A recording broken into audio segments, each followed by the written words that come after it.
boys and girls, we're gonna do a quick read aloud. I don't have a good place to sit you, so you're gonna look up at this beautiful tree. Oh, they can look up at this beautiful tree. Look at that. Who doesn't want to look at that tree? All right, our first chapter is called Ladybug.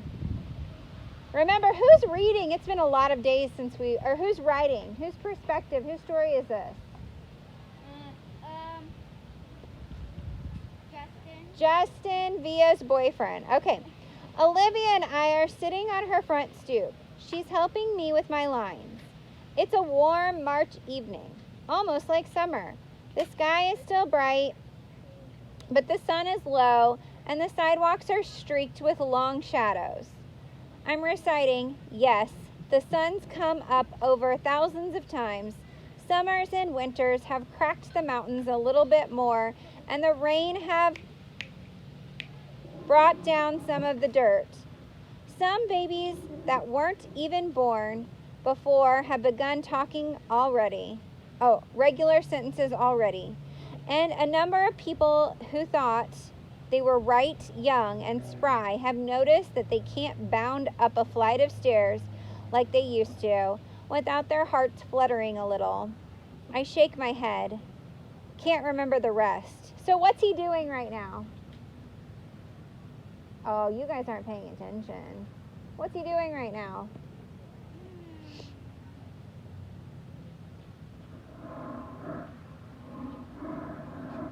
He's practicing lines from his play. The words that they're talking about right now are not him. It's not him talking. He's practicing lines for his play. All that can happen in 1,000 days, Olivia prompted me, reading from the script. Right, I say, shaking my head. I sigh. I'm wiped, Olivia. How the heck am I going to remember all these lines? You will, she answered confidently. She reaches out and cups her hand over a ladybug that appears out of nowhere. See? A good luck sign, she says, slowly lifting her top hand to reveal the ladybug walking on her palm. Good luck or just hot weather, I joke. Of course good luck, she answers, watching the ladybug crawl up her wrist. There should be a thing about making a wish on a ladybug. Augie and I used to do it with fireflies when we were little. She cups her hand over the ladybug again. Come on, make a wish. Close your eyes. I dutifully close my eyes. A long second passes, then I open them. Did you make a wish? She asks. Yep. She smiles, uncups her hand, and the ladybug, as if on cue, spreads its wings and flits away. Don't you want to know what I wished for? I asked, kissing her. Ooh. No, she answers shyly, looking up at the sky, which at this very moment is the exact color of her beautiful blue eyes. I made a wish too, she says mysteriously, but she has so many things she could wish for, and I have no idea what she's thinking about. The next chapter is called The Bus Stop. Olivia's mom, Augie, Jack, and Daisy came down the stoop just as I was saying goodbye to Olivia. Slightly awkward since we were in the middle of a long kiss. Ooh. Hey guys, says the mom, pretending not to see anything, but the two boys start giggling. Hi, Mrs. Pullman. Please call me Isabella, Justin, she says again. It's like the third time she's told me this, so I really need to start calling her that. I'm heading home, I say, as if to explain. Oh, are you heading to the subway? She says, following the dog with a newspaper. Can you walk Jack to the bus stop? No problem. That okay with you, Jack? The mom asks. And he shrugs. Justin, can you stay with him till the bus comes? Of course.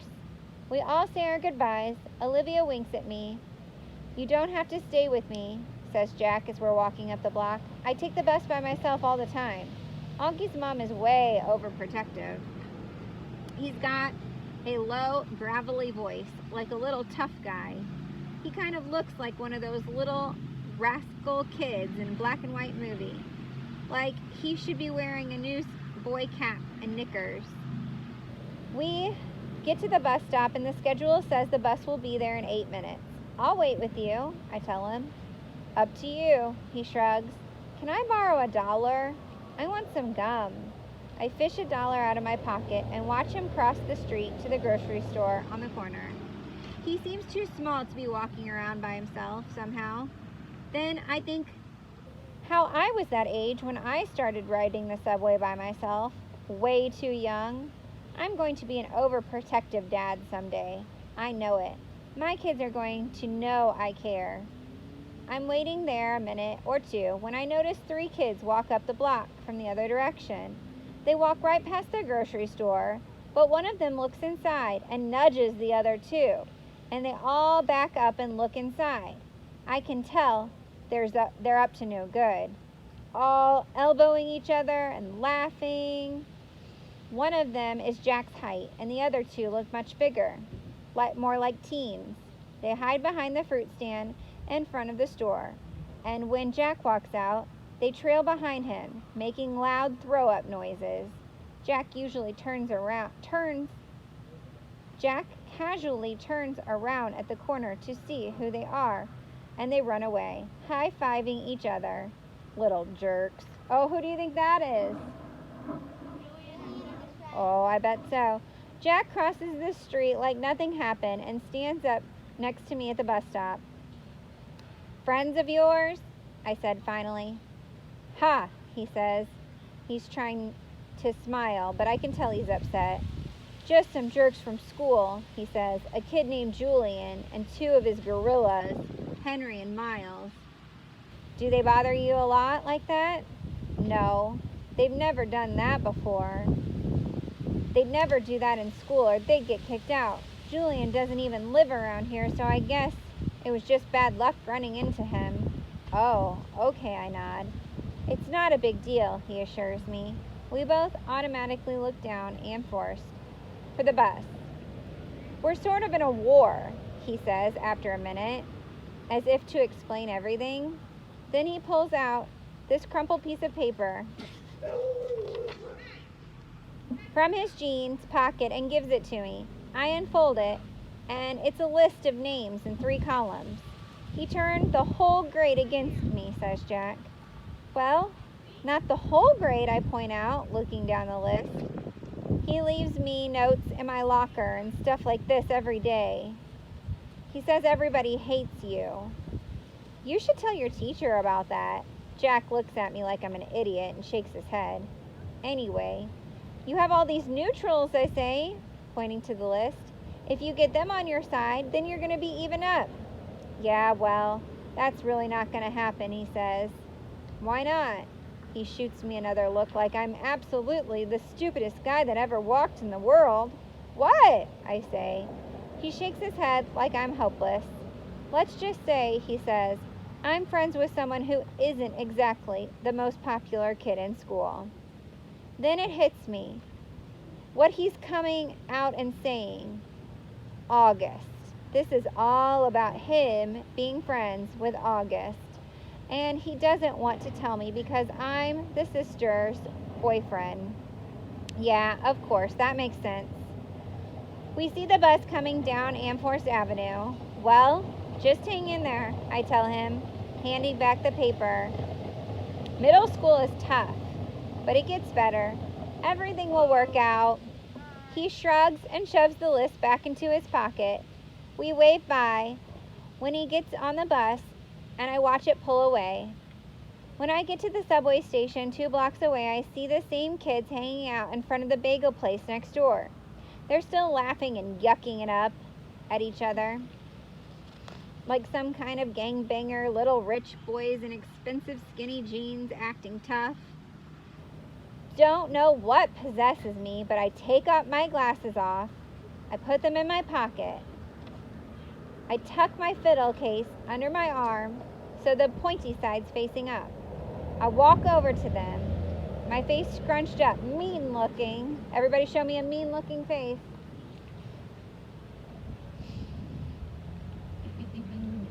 They look at me, laughs die off their lips, ice cream cones all at odd angles. Yo, listen up. Don't mess with Jack. I say really slowly, gritting my teeth. My voice is all Clint Eastwood tough guy. Mess with him again, and you'll be very, very sorry. And then I tap my fiddle case for effect. Got it? They nod in unison, ice cream dripping down their hands. Good. I nod mysteriously, then sprint down the subway 2 steps at a time. Ooh. The next one's called Rehearsal. Let's see, how many minutes do we have, Mrs. Mook? I didn't bring my phone. Oh, okay, well, let's just do it. Rehearsal. The play is taking up most of my time. Lots of lines to remember, long monologues where it's just me talking. Olivia had this great idea, though, and it's helping. I have my fiddle on stage and play it a bit while I'm talking. It's not written that way, but Mr. Davenport thinks it adds an extra folky element to have the stage manager plucking on a fiddle. And for me, it's great because whenever I need a second to remember my line, I just start playing a little on my fiddle, and that buys me some time. I've gotten to know the kids in the show a lot better, especially the pink-haired girl who plays Emily. Turns out she's not nearly as stuck-up as I thought she was. So I'm kind of surprised that this Miranda girl turns out to be really nice. One day, we're sitting on the floor backstage waiting for the tech guy to fix the spotlights. So, how long have you been dating Olivia? She asked me out of the blue. About 4 months now, I say. Have you met her brother? She says casually. It's so unexpected. I can't hide my surprise. You know Olivia's brother? I ask. Via didn't tell you? We used to be good friends. I've known Augie since he was a baby. Oh yeah? I think I knew that, I answer. I don't want her to know that Olivia had not told me this. I don't want to let on how surprised I am that she called her Via.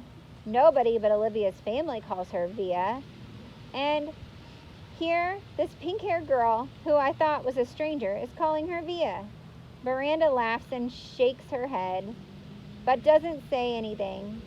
There was an awkward silence, and then she starts fishing through her bag and pulls out her wallet. She rifles through a couple pictures and then hands one to me. It's of a little boy in a park on a sunny day. He's wearing shorts and a t-shirt and an astronaut helmet. Who's that? It was like 100 degrees that day, she said, smiling at the picture. But he wouldn't take that helmet off for anything. He wore it for like 2 years straight. In the winter, in the summer, at the beach. It was crazy. Yeah, I've seen pictures in Olivia's house. I'm the one who gave that helmet to him, she says. She sounds a little bit proud of that. She takes the picture and carefully inserts it back into her wallet. Cool, I answer. So, you're okay with it? She says, looking at me. I look at her blankly. Okay with what? She raises her eyebrow, like she can't believe me. You know what I'm talking about, she says, and takes a long drink of from her water bottle. Let's face it, she continues. The universe was not kind to Augie Pullman. And we'll stop there. Hope you're doing well at home, friends.